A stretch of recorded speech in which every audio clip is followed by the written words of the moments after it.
Ja, vi har været i Fælleparken. Ja, trafikpladsen. Det lærer lidt om, hvordan børn de skal færdes i trafikken, og hvordan de skal være forsigtige. Og så har vi lagt et lille billede ind her, som vi ikke selv har taget, men vores billede var ikke blevet helt godt nok. Nummer 2 var, hvordan var det med en vision? Det er kulturelt.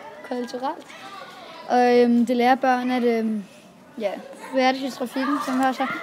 Og målgruppen er dem, der ikke ved særlig meget om, hvordan de skal færdes i trafikken, og det er sådan 5 til maks 12 år. Det ændrer det ved, at der er ikke lige så mange, der kommer til skade i trafikken, og så er der også børnene har det også sjovt.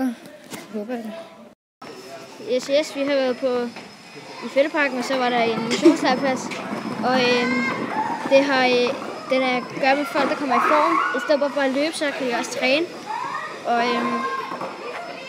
det har ændret områdets funktion ved, at der er flere mennesker i København, der i deres form, der løber. Og målgruppen er nok fra 13 til 35 år. Og hvilket udviklingspotentiale er det? Det er en ting, der er stående, fordi folk kommer i form. Altså, den står stille, og den rykker ikke lige pludselig. Ja, Fælleparken har så også en fodboldkunstbane. Det her det er så en græsplæne, men det var det bedste billede, vi lige fik.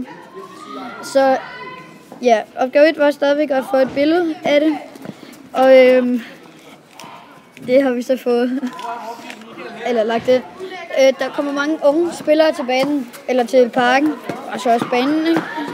Fordi de spiller, der har det sjovt.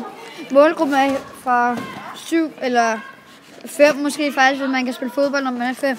Og så helt op til 75, som i senior shit. Det er ikke lige en udviklet idé, i med at den er mange andre steder også. Men det er stadigvæk en god idé at have. Ja, så gik vi videre, og så kom vi til sådan en skateboardbane. Og så var det andet. Første spørgsmål var selvfølgelig til et billede, og det andet var, på hvilken måde har det der med kulturel innovation at gøre? Det har, at der er flere, der kommer til. Der er flere, der skater og løbehjul, og sådan nogle, der står på rulleskatter, der kommer. Og så fik vi på hvilken måde det der med stedets funktion at gøre. For eksempel, før var der ikke noget sted, hvor unge kunne komme og hygge lidt, og måske ryge en chuk og skate.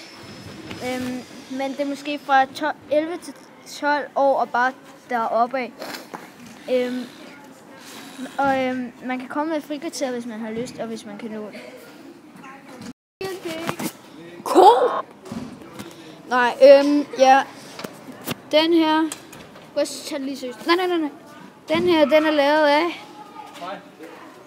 Yes. Den er lavet af. Gustav. Og Nova. Bum. Skal du bare nice. Tak fordi I gør med her i aften. Måske kommer der et nyt afsnit, det ved man aldrig. Det var svært.